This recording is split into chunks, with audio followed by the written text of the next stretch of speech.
Well, welcome to our talk studio. Great to have you with us, David Makali, analyst, and obviously Peter Opondo. Great to have you in studio with us, gentlemen. Now, let's start with some of those comments by Mutahi Ngunyi. He says Henry Koskei might be a dinosaur. Is he correct, really? But perhaps not just dwelling on that. Peter, give us your whole outlook, your complete outlook on the options that the Prime Minister has and what his wisest option perhaps would be. Well, I think let's begin with the option of Henry Koskei, and I think I agree with Mutahi Ngunyi that Henry Koskei would not be the best option for Raila Odinga. Those pushing for Henry Koskei to be Raila Odinga's running mate are assuming that he could be a counterweight to the influence of William Ruto in the North Rift region and the Kalenjin vote.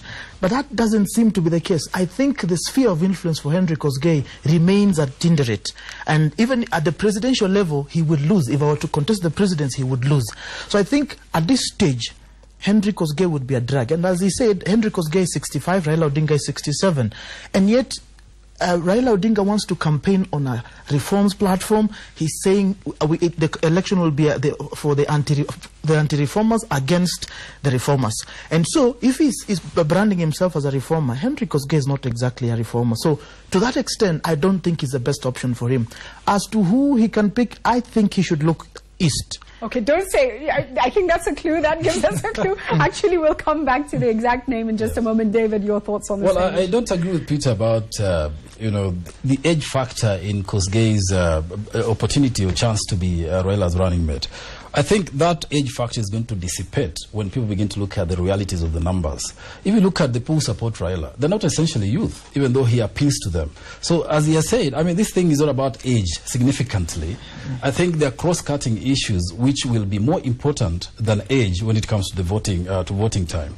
And I think that Koskei stands a very good chance because of being Raila's running mate, because Raila is still trying to reach out to the Kalenjin community, but he's not going to wait for Ruto to come back and offer him the same job. That will be, he'll be like succumbing to pressure or blackmail from Ruto. So if he's going to Rift Valley to pick out anybody to replace or to keep that electorate, it's going to have to be either Sally Koskei or Henry Koskei. Okay, speaking of Sally Koskei, I mean, there's the whole element of Charity Ngilu as well. Let's just look at the women here and perhaps the balance that could be achieved, the gender balance. What do you think about that? I think Charity Ngilu would be a better sell for Raila Odinga by far than it's out of the bag, than Henry Koskei, because Henry Koskei, much as Makali says he stands a better chance, it's premised on the assumption that Henry Koskei can counter William Ruto's influence. The evidence shows that he cannot. And so, for Raila Odinga to go and pick a candidate who does not add any national value, any national appeal to his ticket, it would be a drag. It would be a waste of time. And I think Charity Ngilu, much as she doesn't have the overall control of the Eastern vote or the Kamba vote, she brings a gender factor, and also she has some influence in that area. And the reason why I said the East, if you look at the Raila Odinga's numbers across the regions, he's doing very well in most of the areas except Eastern, Central, and maybe Northern Kenya. So you want a candidate who will boost you where you are weak. And I don't think Balala has that influence in Coast, as Mutahi Ngunyi was saying. I don't think he has. Okay, let's step aside from the regional issues. And without trying to say that they're not important, they're clearly still a huge factor in this election. But let's look at suitability for the post. Who would be, in terms of merit, the best person for Raila Odinga to pick as his running mate, in your opinion, David? That is a very difficult criterion you're setting, because in terms of... But that's really why we should be picking this. Yeah. And because suitability can be assessed in terms of personal integrity, qualification, age, and those things you're talking about, as well as suitability in terms of just the public support that a particular person brings onto the ticket.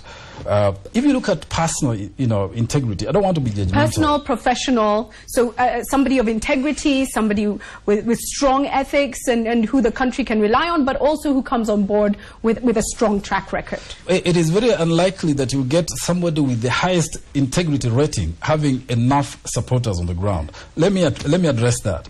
And Raila being really a front runner is likely to attract all the other presidential candidates as potential running mate. Let's start with even Uhuru Kenyatta. In fact, if I was Raila, I would be trying to reach out to Uhuru Kenyatta. They can be my running mate, because then the matter will be sealed there. But if you look at the people you say have no issues, you'll be looking at people like Ole Kiapi, for example, people like Mutava Musimi. I mean, these are people with clearer, personal integrity records and track records. We haven't seen scandals attached to them or anything controversial. But do they bring on the numbers, which is really, the decisive thing here? So who is more suitable? It doesn't go with the numbers. It's a strong statement you've made about the voting population in Kenya, David, which needs to be analyzed on another day. What do you think is going to be the outcome? It's only months away, this big poll. We have to make a decision, and in just a short while, somebody will have to be selected. What are your thoughts, Peter? I think there are a lot of permutations that are going to take place in the coming months. And David is right that even some of these potential, or rather presidential aspirants, might not actually be in the ballot. They might decide to go and team up with other candidates. So at this particular stage, the situation is still very dicey. It's very fluid. You can never tell exactly what is going to happen. And again, there's this issue of the running mate, and I think it's very key, because some candidates will decide, I want to be a running mate to so and so. They cut a deal, and so that will become clearer in the coming months. But your best bet, you say, is probably looking east, and that is Charity Ngilu, you think? Well, I think that Raila really for running mate he's spoiled for choice, if you ask me, because as I've said, there are two things he must consider. One, he must try to find a running mate from an area which is not producing a presidential candidate. That is a challenge that he needs to cover, which we're talking about. Eastern, Upper Eastern, that is, Meru region and so forth, Northeastern and the coast. Those are clear areas where somebody wants to take somebody for the purposes of this national face of Kenya candidature. That if you're from Western, you need somebody from Eastern. Eastern, you need somebody from, whatever.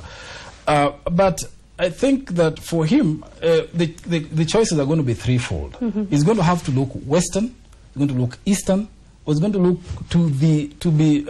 let me be graphic. He's going to look for somebody from the Muslim community. Okay, that's what you think. Interesting thoughts, gentlemen. And that person, well, I do think that he would be served, for example, better by somebody like Farah Maalim. Okay.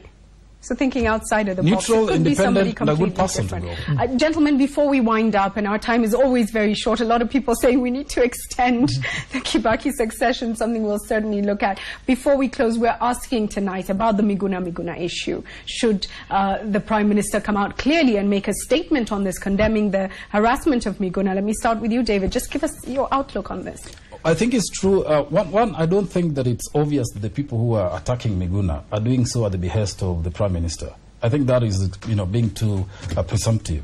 But having said so, I think that the PM needs to come clear and also speak about this matter, because it affects him. The content and about which people are attacking him relate to him. So he has to be clear, even whether he supports it or opposes it, and call on people not to do it. And on a week when we're looking at peace, I suppose it would be a critical time to... Yeah. I think for me, that incident in Mombasa yesterday reminded us that we are not yet there. We have not matured as a country politically, because somebody should be free to say whatever they want to say about you, as long if you believe that somebody is maligning you, then you'd rather go to court. Take them to court. Take them to court. And in the media, we know it happens a lot. Take them to court. Thank you so much for that, Peter and David. And